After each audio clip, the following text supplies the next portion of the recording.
Alhamdulillah, wassalatu wassalamu ala rasulillah ma ba'd. A'udhu billahi minash shaitanir rajim. Ittaqullaha haqqa tuqatih wa la tamutunna illa wa antum muslimun. கண்ணியத்துக்குரிய சகோதரர்களே, தாய்மார்களே, அல்லாஹ்வுடைய பேரருளால் புனித ரமலானில் அல்லாஹ்வுடைய மார்க்கத்தை அறிந்து கொள்வதற்காக இரவு தொழுகையை முடித்து அமர்ந்திருக்கிறோம். விசித்திர படைப்பின் வினோதங்கள் குறித்து இந்த தொடரில் நாம் அறிந்து கொள்ள இருக்கிறோம். விசித்திர படைப்பாக குர்ஆனில் இடம்பெற்றிருப்பது ஜின் என்கிற ஒரு இனம்தான். அது ஏன் விசித்திர படைப்பென்று சொல்ல வேண்டும்? நம் கண்ணுக்கு தெரியாது. உலகத்தில் அல்லாஹ்வால் படைக்கப்பட்ட கோடிக்கணக்கான படைப்பினங்கள் இருக்கின்றன. உயிர் உள்ளவையும் இருக்கிறது, உயிரற்றவையும் இருக்கிறது. ஆனால் அவை என்றைக்காவது ஒரு நாள் நம் கண்ணுக்கு புலப்பட்டு விடும். இன்றைக்கு தெரியவில்லை என்றாலும் சில மாதங்களுக்கு பிறகு, சில வருடங்களுக்கு பிறகு என்றைக்காவது ஒரு நாள் அது நம்முடைய கண்ணுக்கு நேரடியாகவோ அல்லது தொலை நோக்கு கருவிகளின் வாயிலாகவோ அதை நாம் அறிந்து கொள்ள முடியும். 2 நாட்களுக்கு முன்னர் கூட பல கோள்கள் ஒரே நேர்கோட்டில் பார்க்கிற ஒரு வாய்ப்பு ஏற்பட்டதாக தினசரிகளிலும் ஊடகங்களிலும் நாம் பார்த்தோம். சூரியன், சந்திரன், பூமி, இப்படி பல கோள்கள் ஒரே நேர்கோட்டில் பார்க்கிற வாய்ப்பு கிடைத்ததாக நாம் பார்க்கிறோம். இது பல நேரங்களில் நமக்கு நடந்துவிடும். அதற்கான கருவிகள் இருந்தால் அல்லது நேரடியாக நமக்கு கண்ணுக்கு புலப்படுகிற போது நாம் பார்த்து விடலாம். நம்முடைய உடலுக்கு உள்ளிருக்கக்கூடிய உறுப்புகள் அது எப்படி இயங்குகிறது, என்னென்ன உறுப்புகள் எவ்வாறு இயங்குகிறது, அதனுடைய வேலை என்ன என்பதை ஒரு காலத்தில் தெரியாமல் இருந்தோம். இன்றைக்கு எல்லாவற்றையுமே அறுத்து பிளந்து உள்ளிருக்கிற உறுப்புகள் எவ்வாறு செயல்படுகிறது என்பதை அதையும் கூட இப்போ படம் எடுத்து நமக்கு என்ன செய்கின்றார்கள், காட்டுகிறார்கள். எது எப்படி இருந்தாலும் அல்லாஹ்வுடைய படைப்புகள் ஜின்னை தவிர மற்ற அனைத்துமே நம்முடைய கண்ணுக்கு புலப்பட்டு விடுகிறது. இது அல்லாஹ்வுடைய படைப்பு என்பதை நாம் புரிந்து கொள்கிறோம். ஆனால் அல்லாஹ் ஜின்னை தான் படைத்தாக சொல்லி காட்டுகிறார். அது ஒரு விசித்திரமான ஒரு படைப்பு தான். அப்படி ஒன்று படைக்கப்பட்டிருக்கிறது என்று அல்லாஹ் சொன்ன ஒரு காரணத்திற்காக அதை நாம் நம்பித்தான் ஆக வேண்டும். அதை நம்பாதவன் முஸ்லீமாக இருக்க முடியாது. ஏன்னா நம்ம கண்ணுக்கு தெரியாத ஒன்று. ஆனால் அல்லாஹ் படைத்ததாக என்ன செய்யறான், சொல்லி காட்டுகிறார். எத்தனையோ விஷயங்கள் கண்ணுக்கு தெரியாததை விஞ்ஞானிகள் அவர்கள் கண்கொண்டு பார்த்து நமக்கு சொல்லுகிற போது நாம் யாரும் நேரடியாக அதை பார்க்கவில்லை, நாம் அதை நம்பித்தான் ஆகிறோம். ஒரு காலத்தில் நம்ப மறுத்தவர்கள் இன்றைக்கு அதை நம்பிக்கொண்டிருக்கிறார்கள், இல்லையா? ஒரு காலத்தில் பூமி தட்டை என்று சொன்னார்கள், அதை மக்கள் ஏற்க மறுத்தார்கள். இல்லை, பூமி உருண்டை என்று என்ன பின்னால் சொல்ல வருகிற போது இப்போ நேரடியாக கொண்டு காட்டுகிறார்கள், பூமி உருண்டையா தட்டையா. அப்போ பூமி உருண்டை என்பதை நிரூபித்திருக்கிறார்கள். இப்படி நேருக்கு நேராக பார்ப்பதற்கான வாய்ப்பே இல்லாத ஒன்றை அதை பார்த்தவர்கள் சொல்கிற போது நாம் அதை நம்பித்தான் தீர்கிறோம், நம்பியாகிறோம். ஆனால் ஜின்னை பொறுத்தளவில் அதுவும் அல்லாஹ்வால் படைக்கப்பட்ட ஒரு படைப்புத்தான். அதை யாரும் நம் கண்கொண்டு என்ன செய்யல, பார்க்கல. ஆனால் இருக்குது என்பதை நாம் ஏற்றுத்தான் ஆக வேண்டும். அல்லாஹ் சுப்ஹானஹு வ தஆலா அதை நாம் நேற்று 7ஆம் அத்தியாயம் 27ஆம் வசனத்தில் சொன்னோம். இன்னஹு யராக்கும் ஹுவ வ கபீலுஹு மின் ஹைஸு லா தரவுனஹு. அந்த ஜின் இனத்தை சேர்ந்த ஷைத்தான்கள், ஷைத்தான் ஜின் இனத்தை சேர்ந்தவன் தான். ஜின் இனத்தை சேர்ந்த ஷைத்தான்கள், ஷைத்தான் வேற ஜின் வேற என்று நம்ம இந்த தொடரில் நாம் என்ன செய்வோம், தெரிந்து கொள்வோம். ஆனால் அது ஜின் இனத்தை சார்ந்தது தான் ஷைத்தான். அப்போ இந்த ஷைத்தான்கள் அவர்களுடைய படைகளும் அவர்களுடைய இனங்களும் அவர்கள் உங்களை பார்க்கிறார்கள், நீங்கள் அவர்களை பார்ப்பதில்லை என்று அல்லாஹ் சொல்கிறார். அப்ப அவர்கள், அந்த ஜின் இனம் நம்மை பார்க்கிறது, ஷைத்தான் இனம் நம்மை பார்க்கிறது. ஆனால் நாம யாரும் அதை என்ன செய்யல, பார்க்கல, நாம யாரும் பார்க்கல என்று அல்லாஹ் சொல்கிறான். அப்ப அல்லாஹ் அப்படி ஒன்றை படைத்திருக்கிற காரணத்தினால்தான் பார்க்கப்பட முடியாத ஒரு படைப்பாக இருப்பதால், விசித்திர படைப்பாக இருப்பதால், அது என்ன பார்க்கப்பட முடியாத ஒரு படைப்பு எப்படி அது விசித்திரமாகத்தான் இருக்க முடியும்? மனிதனுடைய அறிவுக்கு ஒத்து வரக்கூடியது விசித்திரமாக இருக்க வாய்ப்பில்லை. ஈசா அலைஹிஸ்ஸலாமை எடுத்துக்கொண்டால் மனித அறிவுக்கு ஒத்தே வராது. அவர் எப்படி பிறந்தார்? தகப்பன் இல்லாமல் ஒரு தாயினுடைய கருவறையில் என்ன செய்தார்? அல்லாஹ்வுடைய ஏற்பாட்டால் அவர் குழந்தையாக உருவானார், பிறந்தார். ஆனால் நான் தான் படைத்தேன் என்று அவர் வாயிலாகவே அல்லாஹ் அவரை பேச வைத்தார். எப்படியோ அன்றைக்கு அந்த ஈசாவுடைய தொட்டில் பேச்சை கேட்டவர்கள் பலர் நம்பி இருப்பார்கள், பலர் மறுத்திருப்பார்கள், அது வேறு விஷயம். ஆனால் என்ன, அது ஒரு அதிசய படைப்பு தான். ஆனால் பார்க்கப்படுகிறது. ஈசா என்கிற குழந்தையை அன்றைக்கு மக்கள் பார்த்தார்கள், அன்றைக்கு வாழ்ந்தவர்கள் ஈசா நபியை பார்த்தார்கள் இல்லையா? ஆதம் என்பவரும் என்ன, அவர் அதிசய படைப்பு தான். அவர் சொர்க்கத்தில் இருக்கிற வரைக்கும் அதிசய படைப்பு. இந்த பூமிக்கு வந்ததுக்கு பிறகு அவருடைய சந்ததிகள், அவருக்கு பிறந்தவர்கள் அவரை பார்த்திருப்பார்கள், அவருடைய சந்ததிகள் அவரை பார்த்திருப்பார்கள். அப்போ பார்க்கப்பட முடியாத அல்லாஹ்வுடைய படைப்பு என்று சொன்னால் அது ஜின் என்பதை இந்த வசனம் நமக்கு சுட்டி காட்டுறது. அப்போ ஷைத்தான்கள், ஜின்கள் நீங்கள் பார்க்காத வகையில் உங்களை பார்க்கிறார்கள், நீங்கள் அவர்கள் பார்க்க முடியாது என்று இந்த வசனத்தை அல்லாஹ் சொல்கிறார். ஆதலால் இது ஒரு விசித்திரமான ஒரு படைப்பு. படைப்பு என்று சொன்னாலே பார்க்கப்படக்கூடியதுதான். அல்லாஹ்வால் படைக்கப்பட்ட அத்தனையுமே பார்க்கப்படக்கூடியவைகள் தான், அல்லாஹ்வை தவிர. அல்லாஹ்வும் கூட இந்த கண் கொண்டு இந்த உலகை பார்க்க முடியாது. நாளை மறுமையில் அல்லாஹ் நம்மை அவனை ஏற்றுக்கொண்ட நம்பிக்கையாளர்களுக்கு பார்க்கிற வாய்ப்பை தருவான், அதற்கான கண்ணை தருவான். அந்த கண்ணால் அல்லாஹ்வை என்ன செய்ய முடியும்? பார்க்க முடியும். அந்த கண்ணால் அல்லாஹ்வை பார்க்க முடியும். அன்னா யுராஹு, அல்லாஹ் பேரொழியானவன், இந்த கண்ணால் அவனை என்ன செய்ய முடியாது? பார்க்க முடியாது.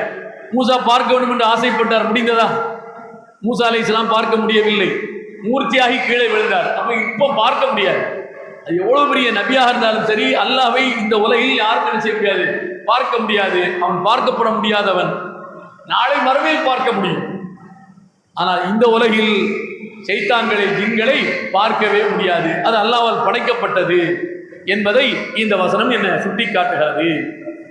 இது பார்க்கப்பட முடியாத ஒரு படைப்பு தான் என்பதற்கு இன்னும் சில செய்திகளின் மூலமாக, இதை குர்ஆன் வசனங்களின் மூலமாக நாம் அதை உறுதிப்படுத்திக் கொள்ளலாம். ஜின் என்பது, ஜின் என்று சொன்னாலே அது ஒன்று இருக்கிறது என்று நாம் என்ன செய்ய நம்புகிறோம், அல்லாஹ்வுடைய படைப்பு தான் என்று நம்புகிறோம். ஜின் என்ற வார்த்தைக்கு, இந்த அரபி வார்த்தைக்கு என்ன பொருள் அப்படிங்கிறது அல்லாஹ் வேறு வேறு வசனங்களின் துணையோடு நமக்கு அதை என்ன செய்கிறான், சொல்லித் தருகிறார். ஜின் என்று சொன்னாலே மறைவாக இருக்கக்கூடிய என்று பொருள், மறைந்திருப்பது, நம் கண்ணுக்கு புலப்படாமல் இருப்பது என்று அந்த வார்த்தைக்கே பொருள். அதை அல்லாஹ் 6ஆம் அத்தியாயம் 76ஆம் வசனத்தை சொல்கிறான். ஃபலம்மா ஜன்ன அலைஹில் லைல், லைல்னா இரவு, ஜன்னனா மறைந்தது, அவர் மீது அவரை இரவு மறைத்தது. ஃபலம்மா ஜன்ன அலைஹில் லைல் ரஆ கௌகபன், அப்போ இருள் சூழ்ந்து அவரை மறைத்து கொண்டது. யாரை மறைத்து கொண்டது? யூசுப் நபி. ரஆ கௌகபன் கால ஹாதா ரப்பி ஹாதா அக்பர் ஃபலம்மா அஃபல கால லா உஹிப்புல் ஆஃபிலீன். இப்ராஹிம் நபி அவர் என்ன செய்கிறார்னு சொன்னா, இருள் அவரை சூழ்ந்து கொண்டதற்கு பிறகு நட்சத்திரத்தை பார்க்கிறார். பகலில் சூரியன் தெரியும், இரவில் சூரியன் தெரியாது. இருள் சூழ்ந்திருக்கிற நேரத்தில் நட்சத்திரம் மட்டும் என்ன செய்யும்? பளிச்சு பளிச்சு என்ன செய்யும்? வானில் தெரியும். நட்சத்திரம் என்று சொன்னால் அதுவும் சூரியனை போன்று துணைக்கோள் தான். சூரியனை போன்று ஒரு துணைக்கோள், சூரியனுடைய ஒளியை உள்வாங்கி பிரதிபலிக்கிறது. ஆனால் பல லட்சம் கோடி மைல்களுக்கு அப்பால் இருக்கிற காரணத்தினால் நம் பார்வைக்கு நட்சத்திரமாக என்ன செய்யறது? காட்சி தருகிறது. அவ்வளவுதான். அப்போ இவர் நட்சத்திரத்தை பார்க்கிறார். ஜன்ன அலைஹில்லை ரஆ கௌகபன் கால ஹாதா ரப்பி. அப்போ இப்ராஹிம் நபி சொல்கிறார், ஓ இதுதான் என்னுடைய ரப்பாக இருக்க முடியும். ஏன்? மறைந்ததற்கு பிறகும் என்ன நட்சத்திரம் கண்ணுக்கு தெரிகிறது. அப்போ இதுதான் ரப்பு. ஃபலம்மா அஃபல கால லா உஹிப்புல் ஆஃபிலீன். அப்போ அந்த நட்சத்திரம் எப்போது தெரியாமல் போகும்? சூரியன் உதித்ததற்கு பிறகு நட்சத்திரம் தெரியாமல் போகும். ஏன்? நட்சத்திர ஒளியை விட மிக பிரமாண்டமானது சூரியனுடைய ஒளி. அப்போ அது கண்ணுக்கு புலப்படாமல் போய்விட்டது, அது மறைந்து விட்டது. சூரியன் உதித்ததற்கு பிறகு நட்சத்திரத்தினுடைய ஒளி மறைந்து விட்டது. அப்போ கண்ணுக்கு புலப்படாமல் இருந்த ஒன்று கண்ணுக்கு எப்போது புலப்படுகிறது? இருள் அவரை சூழ்ந்ததற்கு பிறகு. அப்ப இருள் அவரை சூழ்ந்து கொண்டது என்கிற அந்த இடத்தில் ஜன்ன என்ற வார்த்தை அல்லாஹ் பயன்படுத்துகிறார். மறைவாக அவரை ஆக்கியதற்கு பிறகு அவர் கண்ணை மறைச்சிருச்சு. இருளுக்குள்ள நமக்கு கண் தெரியுமா? கண்ணு தெரியாது. நல்ல கும்முருட்டுல இருந்து வைங்க, நமக்கு முன்னால் இருக்க என்ன தெரியாது. தொட்டு பார்த்து வேணும்னா நம்ம என்ன செய்யலாம்? உணர்ந்து கொள்ளலாம். கண்ணால் பார்த்து என்ன செய்ய முடியாது, உணர முடியாது. அப்போ இருள் அவளை இப்ராஹிமை கவ்வி கொண்டதற்கு பிறகு அவர் பார்த்தது நட்சத்திரத்தை மட்டும்தான் பார்த்தார். அப்ப இருள் கவ்வியதற்கு, அவரை மறைத்ததற்கு அல்லாஹ் பயன்படுத்துகிற வார்த்தை ஜன்ன என்ற வார்த்தையை பயன்படுத்த. பார்க்கப்பட முடியாத நிலைக்கு இப்ராஹிம் ஆகிவிட்டார், இருள் அவரை ஆக்கிவிட்டது என்று அல்லாஹ் சொல்கிறார். இந்த ஜன்ன என்கிற வார்த்தையிலிருந்து தான் ஜின் என்ற வார்த்தை என்ன செய்கிறது, வருகிறது. ஜன்ன என்பது அது ஒரு வினைச்சொல், அதிலிருந்து வந்ததுதான் என்ன, அதனுடைய வேர் சொல்லுதான் ஜின் என்ற வார்த்தை. இது ஒன்று. இன்னொன்று 27ஆம் அத்தியாயம் 10ஆம் வசனத்தில் அல்லாஹ் சொல்கிறான், வால்கி அசாக் ஃபலம்மா ரஆஹா தஹ்தஸு கஅன்னஹா ஜான்னுன் வல்லா முதுபிரன். மூசா நபியை பார்த்து அல்லாஹ் சொல்கிறார், மூசா நபியை பார்த்து, மூசாவை ஃபிரௌனும் அவனுடைய படைகளும் மூசாவையும் அவரை ஏற்றுக்கொண்டவர்களும் என்ன செய்றாங்க, துரத்து நினைச்சாங்க, துரத்துறாங்க. அப்படி துரத்தும் போது அவர் என்ன செய்கிறார், அவருக்கு அல்லாஹ் ஒரு மந்திர கோலை கையில கொடுத்திருந்தான். அதை எல்லா வேலையும் பண்ணும். மூசா நபிக்கு கையில் அல்லாஹ் கொடுத்த அந்த மந்திர கோல் இருக்கிறது, எங்கெல்லாம் நெருக்கடிக்குள் தள்ளப்படுகிறாரோ அப்போதெல்லாம் அந்த மந்திர கோலால் என்னென்ன அவைகளை செய்து காட்ட வேண்டுமோ அல்லாஹ்வுடைய உத்தரவுக்கிணங்க அதையெல்லாம் அவர் செய்வார், செய்து காட்டுவார். அப்படி ஒன்றுதான் ஃபலம்மா அசாக்க அல்கி அசாக், மூசாவே உன்னுடைய தடியை போடு அப்படின்னு ஒரு கட்டத்தில் சொல்றான். எப்ப சொல்றான்? மூசா அவர் ஒரு மந்திரவாதி அப்படிங்கிறத மக்கள்கிட்ட என்ன செய்யறான், பிரபண்டாப்படுத்துகிறான். யாரு? ஃபிரௌன். அப்போ மூசாவை நாம் வெல்ல வேண்டும் என்று சொன்னால் அதே மந்திரத்தால் தான் நாம் என்ன செய்ய வேண்டும், வெல்ல வேண்டும். உள்ளே முள்ளால் தான் எடுக்க வேண்டும். அப்போ தன்னுடைய சாம்ராஜ்யத்தில் மந்திரவாதிகள் யாரெல்லாம் இருக்கிறார்களோ அவர்களெல்லாம் அவன் அழைத்து என்ன செய்கிறான், மூசாவோடு அவர்களை மோத விடுகிறான். நீங்க மூசாவை ஜெயித்து விட்டால், அவற்றை இருக்கிற மந்திரம், மூசாவை ஜெயித்து விட்டால் என்னுடைய அரசவையில் உங்களுக்கு அருகாமையில் உங்களுக்கு என்ன மந்திரி பதவி அப்படின்னு சொல்லி ஃபிரௌன் என்ன செய்கிறான், சொல்கிறான். அப்படி சொல்லும் போது எல்லா மந்திரவாதிகளும் வந்துட்டாங்க. மூசா தானே பார்த்துக்கலாம் அப்படின்னு சொல்லி எல்லாரும் வந்துட்டாங்க. அவங்கவுங்க பங்குக்கு கையில் இருக்கிற கயிறு தடி அது இது லொட்டு ருசுக்கு எல்லாத்தையும் என்ன செய்றாங்க, போட்டுறாங்க. போட்டு மந்திரம் பண்ணாங்க. அப்படி மந்திரம் பண்ணும்போது மூசாவுடைய கண்ணுக்கு அவங்க போட்ட கயிறு தடி இது எல்லாமே அப்படியே என்ன செய்யுது, நெளியுது. நெளிஞ்சா அவரு ஆஹா இது பாம்பா மாறிவிட்டது என்று பயந்து என்ன செய்யறாரு, அவர் அப்படியே நடுக்கத்தை இருக்கிறார். அப்பதான் அல்லாஹ் மூசாவை பார்த்துக்கிறான், மூசாவை அல்கி அசாக், உன்னுடைய தடியை நீ போடு, உன் கையில தடி இருக்கா இல்லையா அதை நீ போடு அப்படின்னு சொல்லி மூசாவை பார்த்து அல்லாஹ் சொல்கிறான். ஃபலம்மா ரஆஹா தஹ்தஸு கஅன்னஹா ஜான்னுன், இவர் போட்ட தடி அது அப்படியே பாம்பாக நெளிய ஆரம்பித்ததும் கஅன்னஹா ஜான் என்று அல்லாஹ் சொல்றான். ஜின்னில இருந்து வந்ததுதான் ஜான், ஜின்னில இருந்து வந்ததுதான் என்னது, ஜான். பாம்பு என்பது திடீர்னு கண்ணுக்கு தெரியும், அதுக்கப்புறம் எங்க போச்சுன்னே தெரியாது. பாம்பு இருக்கிற திடீர்னு நம்ம என்ன செய்ய, நடந்து போய்கிட்டே இருப்போம், பாம்பு பாம்பு கடைசியாக அது போன நமக்கே தெரியாது. அப்புறம் இங்கே போவோம் அங்கே போவோம், அது ஒரு திசையில் என்ன செய்ய போய்கிட்டே இருக்கும். அப்போ நம் கண்ணை விட்டு மறைந்து போகக்கூடியதான் என்னது, பாம்பு. பாம்புக்கு அல்லாஹ் என்ன சொல்றான், ஜான்னு என்ன செய்யறான், சொல்லி காட்டுறான். ஜின்னுடைய இந்த வேர் சொல்ல வந்ததுதான் ஜான். அப்போ மூசா போட்ட தடி ஜான்னாக என்ன செய்யுது, மாறியது. இதை பார்த்த உடனே அவங்க எல்லாரும் என்ன செய்றாங்க, அடிச்சுக்கோ பிடிச்சிக்கோன்னு சொல்லி என்ன செய்றாங்க, உரமுது விட்டு ஓடினார்கள். ஐயோ நாம சும்மா கண்கட்டி வித்தியாத்தான் என்ன செய்தோம், கண்கட்டி வித்தியாத்தான் நம்ம கயிறை போட்டோம். ஆனா அவர் போட்டது உண்மையாகவே பாம்பாக என்ன செய்யுது, மாறிவிட்டது. இந்த கயிறுகளையும் எல்லாவற்றையுமே என்ன செய்யுது, அது மென்று விழுங்கி விட்டது அப்படின்னு சொல்லி அவங்க நினைச்சாங்க, பயந்து உறமுது நின்று நினைச்சாங்க, ஓடுனாங்க. அப்ப இது பாம்பாக உருவானதை, தடி பாம்பாக ஆனதை அல்லாஹ் அதற்கு பயன்படுத்துகிற வார்த்தை ஜான்னு நினைச்சான். பாம்புக்கு வேற வார்த்தை உண்டு அரபில, ஹையத். இதுவும் குர்ஆன்ல வருகிறது. ஹையத்துன் தஸா, சூரத் தாஹாவில் வருகிறது. சூரத் தாஹாவில் இதே மூசாவுடைய சம்பவத்தை அல்லாஹ் சொல்கிற போது ஹையத்துன் தஸா, அது என்ன, அதாவது நெளிந்து வளைந்து ஓடக்கூடிய பாம்பாக மாறியதுன்னு நேரடியாக பாம்புக்கு என்ன வார்த்தை உண்டுமோ அந்த வார்த்தையை அல்லாஹ் நினைச்சான் பயன்படுத்துகிறான். ஆனா இங்க பாம்புக்கு அல்லாஹ் பயன்படுத்துகிற வார்த்தை என்ன, ஜான் என்கிற வார்த்தை. என்ன ஜான், என்ன மறையக்கூடிய ஒன்று. ஜான்னா என்னது, அதுவும் மறையக்கூடிய ஒன்று என்ற அர்த்தத்தில் அல்லாஹ் சொல்ல. அப்ப மறைந்திருக்கக்கூடியவைகளுக்கு ஜான் என்ற ஒரு வார்த்தை பயன்பாட்டில் இருக்கிறது, குர்ஆனில் அல்லாஹ் சொல்லி காட்டுகிறார்.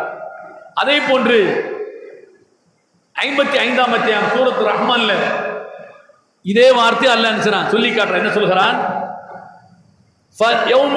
லா யுஸ்அல் அன் தம்பிஹி இன்சுன் வலா ஜான். அந்த நாளில் லா யுஸ்அல் அன் தம்பிஹி, அவன் குற்றம் குறித்து விசாரிக்கப்பட மாட்டான்.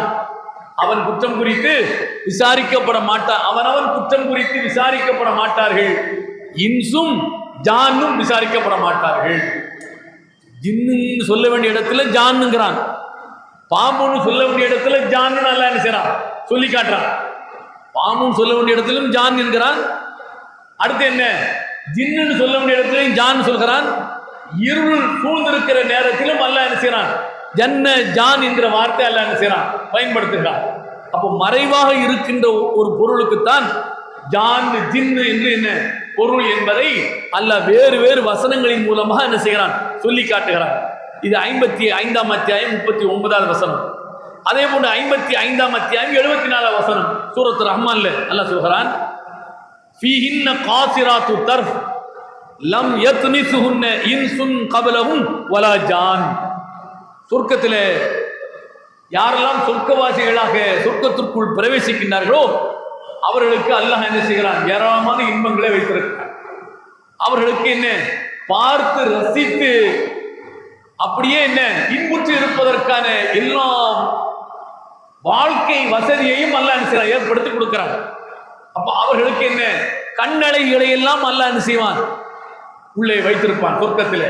இவன் கண்டு ரசித்து அவர்களோடு குடும்பமாக இருந்து வாழ்வதற்குரிய கண்ணழைகளை அல்லாஹ் வைத்திருப்பான். அதை பற்றி அல்லாஹ் சொல்கிற போது ஃபீஹின்ன காசிராத்து தர்ஃப், அந்த சொர்க்கத்தில் கண்ணழைகள் இருப்பார்கள், சொர்க்கத்து அலைகள் இருப்பார்கள். லம் யத்மிசுஹுன்ன, அந்த கண்ணழைகளை இன்சுன் வலா ஜான், எந்த மனிதனும் எந்த ஜின்னும் அந்த கண்ணழைகளை தொட்டு கூட பார்த்திருக்க மாட்டார்கள்.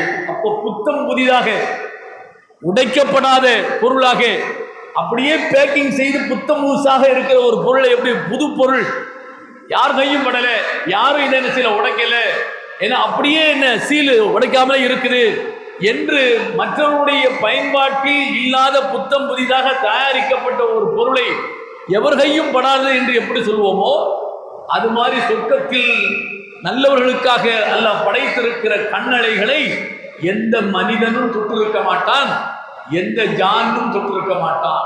எந்த ஜான் என்றால் ஜின்னும் தொட்டிருக்க மாட்டார்கள். அப்போ ஜின்னுக்கு ஜான் என்கிற வார்த்தையும் அல்லாஹ் பயன்படுத்துகிறார். பார்க்கப்பட முடியாத ஒரு படைப்பு தான் ஜின் என்கிற ஒரு படைப்பு.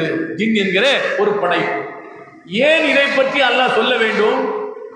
எத்தனையோ விஷயங்களை அல்லாஹ் சொல்கிறான், நம்முடைய பார்வைக்கு புலப்படாதவைகளை. சொர்க்கம் இருக்குது, நரகம் இருக்குது அப்படின்னு அல்லாஹ் சொல்றான். நீங்க யாரும் நம்ம யாரும் பார்த்தோம் இல்லை. நபிகள் நாயகம் ஸல்லல்லாஹு அலைஹி வஸல்லம் அவர்களுக்கு அல்லாஹ் என்ன மேராஜில் போகும்போது எடுத்துக்காட்டான். இப்படி இருக்கும் சொல்லி என்ன அல்லாஹ் என்ன செய்கிறான், அவர்களுக்கு எடுத்து காட்டுகிறான், அவ்வளவுதான். ஆனா அவர்கள் நேரடியாக சொர்க்கத்தை அனுபவித்திருப்பார்கள் என்றால் இல்லை, ஒரு காட்சிப்படுத்துகிறான். எப்படி அமெரிக்கான்னு சொன்னா இப்படி இருக்கும் அப்படி சொல்லி நம்முடைய கற்பனைக்கு போய் வந்து சொல்லுகிற போது ஓஹோ அப்படியா இப்படியா என்று சொல்லி இப்ப நேரடியாக என்ன செய்வாங்க, காட்டிடுவாங்க. நேரடியாக காட்ட முடியாத காலத்தில் அமெரிக்கான ஒரு நாடு இருந்துச்சு, என்ன ஜப்பான் ஒரு நாடு இருந்துச்சு என்று சொல்லும் போது ஆமா ஆமா இருந்துச்சு அப்படின்னு சொல்லி நாம என்ன செய்வோம், நம்பிக்கொள்வோம். நபிகள் நாயகம் ஸல்லல்லாஹு அலைஹி வஸல்லம் அவர்களுக்கு அல்லாஹ் காட்சிப்படுத்தினான், அவ்வளவுதான். உலகத்தில் யாரும் சொர்க்கத்தையும் நரகத்தையும் என்ன செய்யல, பார்க்கவில்லை. ஆனால் இருக்குது என்ற நம்பிக்கைக்கு உரியவன் தான் முஸ்லிம். நம்பித்தான் ஆக வேண்டும். நமக்கு மறைவானவைகள், சொர்க்கத்தில் இன்னென்ன கிடைக்கும், நரகத்தில் இன்னென்ன கிடைக்கும் என்றெல்லாம் அல்லாஹ் சொல்கிறான். அது நமக்கு மறைவானவைகள். அதே போன்று ஒரு மனிதனுக்கு மரணம் நிச்சயம் என்று அல்லாஹ் சொல்கிறான். நீங்க நாம யாரோ அதை பார்க்க முடியுமா? இருக்குது, நம்புகிறோம். எப்போ வரும் நமக்கு தெரியாது. அல்லாஹ் சொல்கிறான், நம்புகிறோம். எத்தனையோ விஷயங்களை நம்பிக்கையின் அடிப்படையில் நாம் நம்பியாக வேண்டும். நம்புகின்றவன் தான் முஸ்லிம் என்று சொல்லுவதைப் போல, அவன் தான் முஸ்லிம் என்று இந்த சமுதாயம் ஏற்றுக்கொள்வதைப் போல, ஜின் என்கிற ஒரு பொருள், ஒரு படைப்பு, அதுவும் பார்க்கப்பட முடியாத ஒன்று, கண்ணுக்கு புலப்படாத விசித்திரமான ஒன்றுதான். அதையும் நாம் நம்பித்தான் ஆக வேண்டும். நம்புகிறவன் தான் முஸ்லிம் என்பதை நாம் புரிந்து கொள்வதற்காக பார்க்கப்பட முடியாத ஒன்றரும் அதை எப்படி நாம நம்புவது என்கிற அந்த எதிர்மறையான சிந்தனைக்கு போய்விடக்கூடாது. முஸ்லிம் என்று சொன்னால் இவைகளை எல்லாம் நம்ப வேண்டும் என்று அல்லாஹ் சொல்லி இருக்கிறாரோ, அது தெரிந்தவையாக இருக்கலாம், தெரியாதவையாக இருக்கலாம். நம்பப்பட வேண்டியவர்களுடைய பட்டியலில் இதுவும் இருக்கிறது. இதை நான் நம்பியாக வேண்டும் என்பதை இந்த வசனம் எனக்கு உணர்த்துகிறது. இன்ஷா அல்லாஹ் நாளை தொடரும்.